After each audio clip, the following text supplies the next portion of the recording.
Hello दोस्तों, मेरा नाम नसीर। दोस्तों, पूरे देश भर में ऑलमोस्ट 543 सीटों के लिए चुनाव चल रहा है। उसमें से 3 चरणों का चुनाव अभी पूरा हो चुका है और अभी 4 चरण बाकी है।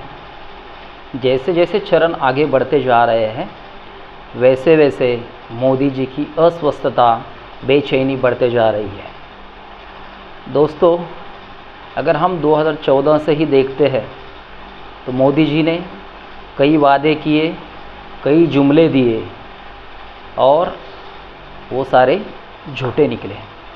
वैसे मोदी जी का अगर चरित्र हम देखते हैं तो हर वक्त उनका जो झूठ है वो दिन ब दिन बढ़ते जा रहा है। इसकी तुलना पूरे दुनिया के अगर हम नेताओं में करें तो एक ही व्यक्ति से हो सकती है जिसका नाम ट्रंप है, डोनाल्ड ट्रंप।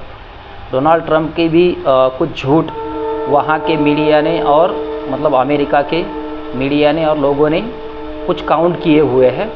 यहाँ पर हम लोग बस मोदी जी का जो झूठ है उसे काउंट नहीं कर रहे हैं।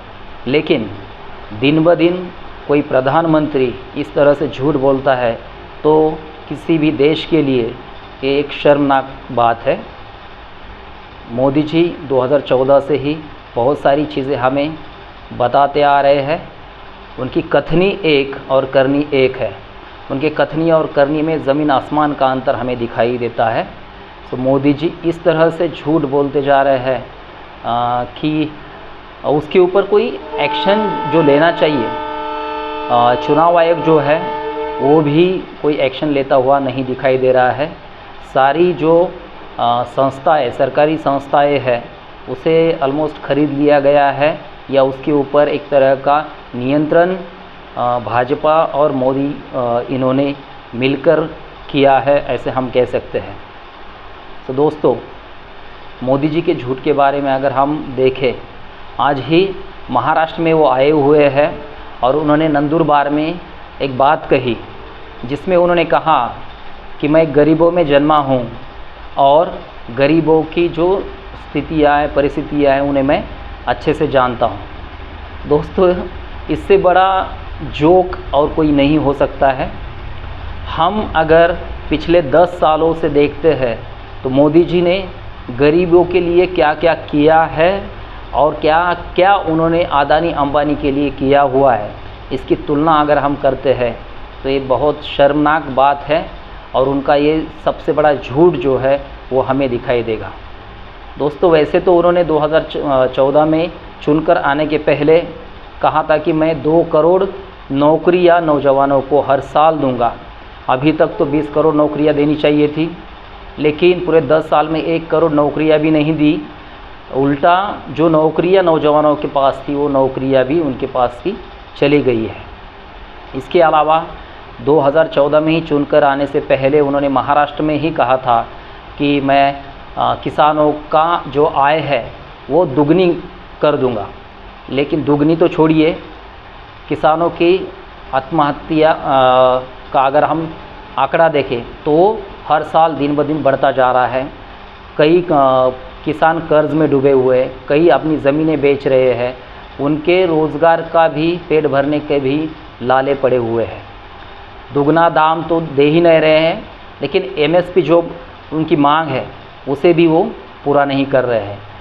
तो अगर हम देखते हैं दिल्ली में वो जब आंदोलन के लिए बैठे तो उन्हें देशद्रोही, नक्सलवादी वगैरह कहकर मतलब बीजेपी और बीजेपी के ट्रोल्स ये लोग ही कह रहे थे। अभी जब वो आंदोलन के लिए फिर से दिल्ली जा रहे थे तो जहाँ बॉर्डर पे जिस तरह से ये नहीं होता है उस तरह की चीज़ें यहाँ पर की, बड़ी बड़ी दीवारें, बैरिकेड्स, किले वगैरह वो रास्तों में लगाने का काम इन्होंने किया है, मोदी जी ने किया हुआ है। तो हम देखते हैं वो किसानों की बात करते हैं, वो नौजवानों की बात करते हैं, लेकिन उनकी जो मांगे हैं वो पूरी नहीं करते। शिक्षा में लोग परेशान हैं। उसके अलावा हम अगर देखते हैं तो वो एक तरह कहते हैं कि बेटी पढ़ाओ, बेटी को आगे बढ़ाओ, लेकिन यहाँ पर उन्हीं के सांसद जो है बृजभूषण है, अभी उनके गठबंधन के प्रज्वल रेवन्ना, ये 3000 से ज़्यादा मतलब सेक्स वीडियो बनाते हुए पाए गए हैं, उनके ऊपर कोई एक्शन नहीं, उनसे गठबंधन उन्होंने तोड़ा नहीं है, उन्हें अभी तक जेल में नहीं डाला हुआ है। तो इस तरह के झूठ कंटिन्यूसली मोदी जी बोलते आ रहे हैं। इसके अलावा रोज़गार वगैरह हो गया, मतलब स्टूडेंट्स जो है उनके जो सवाल है वो भी वो पूरे नहीं कर रहे हैं। और गरीब का आज जो मैंने कहा नंदुरबार में उन्होंने जो कहा, तो हम अगर देखते हैं तो गरीबों के लिए, गरीबों का जो ये है इनकम है, वो इनकम जितना चाहिए उतना इनकम उन्हें नहीं मिल रहा है, रोज़गार नहीं है। नौजवान 83% जो नौजवान है वो बेरोज़गार है। इसके अलावा वो कह रहे हैं कि हमने गरीबों के लिए अच्छे दिन लाने की कोशिश की है, हमने ये सुविधाएं दी है। लेकिन अगर हम सोचते हैं तो गरीबों के लिए महंगाई, जो सिलेंडर 400 रुपये में 2013-14 में आता था वो 1150-1200 रुपये में, जो पेट्रोल डीजल 60-65 रुपये लीटर था वो अभी 100 से ज़्यादा हो चुका है। हर चीज़ पर जीएसटी और बाकी टैक्सेस लगा देने के बाद जो चीज़ 50-100 रुपये में आती थी वो 2 गुना 3 गुना हो चुकी है। इतनी महंगाई बढ़ा दी है, ये मतलब पेट्रोल डीजल वगैरह सब कुछ बढ़ा दिया है। दूसरी ओर अगर हम देखते हैं तो अदानी और अंबानी को सारी सरकारी संस्थानें बेच दी है, सारे सरकारी संस्थान उनके हवाले कर दिए हैं। तो हमें सोचना चाहिए कि मोदी गरीबों के लिए काम कर रहे हैं या क्रोनी कैपिटलिस्ट अदानी अंबानी के लिए काम कर रहे हैं। वो दिखावा करते हैं कि मैं गरीबों के साथ हूँ, लेकिन वो काम उल्टा करते हैं, अंबानी अदानी को ही सारा राष्ट्रीय संपत्ति जो है बेचने का काम कर रहे हैं। तो वो गरीबों के साथ नहीं है, गरीबों के खिलाफ है। मोदी जी कहते कि मैं फ़कीर हूँ, झोला उठाकर चल दूंगा, लेकिन मोदी जी लाखों रुपए का मशरूम खाते हैं, मोदी जी लाखों रुपए की घड़ियाँ पहनते हैं, लाखों रुपए के सूट पहनते हैं, करोड़ों रुपए के प्राइवेट जेट में घूमते हैं। ये किस तरह की गरीबी है हमें समझ में नहीं आता है। इसलिए हमें उनका जो झूठ है वो झूठ पकड़ने का। साथ ही साथ वो कहते हैं कि मैं मुसलमानों के ख़िलाफ़ नहीं हूँ, लेकिन राजनीति करते समय मछली, मंगलसूत्र वगैरह जैसी बातें करते। तो इस तरह के हर तरह का झूठ मोदी जी कहते। उनके कथनी और करनी में ज़मीन आसमान का अंतर है। हम लोगों को समझना चाहिए कि किस तरह से मोदी जी झूठ बोले जा रहे हैं, और जैसे जैसे एक एक चरण बढ़ रहा है और वो उनकी हार दिखाई दे रहे हैं, वैसे वैसे हर दिन वो एक एक झूठ। कल ही हमने रविश कुमार का एक वीडियो देखा जिसमें उन्होंने कहा कि कल मोदी जी झूठ नहीं बोले। वैसे कल मोदी जी ने कुछ बोला ही नहीं, इसलिए वो झूठ नहीं बोले। लेकिन मोदी जी जब भी बोलते हैं तो हर दिन एक ना एक झूठ या कई झूठ वो दिन ब दिन बोलते हैं। सो आज तक का सबसे झूठा प्रधानमंत्री, सबसे जुमलेबाज प्रधानमंत्री मोदी जी है।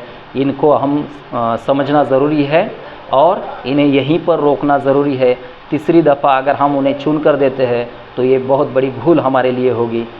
तो मैं आपसे नम्र आह्वान करता हूँ कि आप मोदी जी के सच्चे चरित्र को जानिए और जो हमारे देश हित में होगा वो निर्णय लीजिए। धन्यवाद।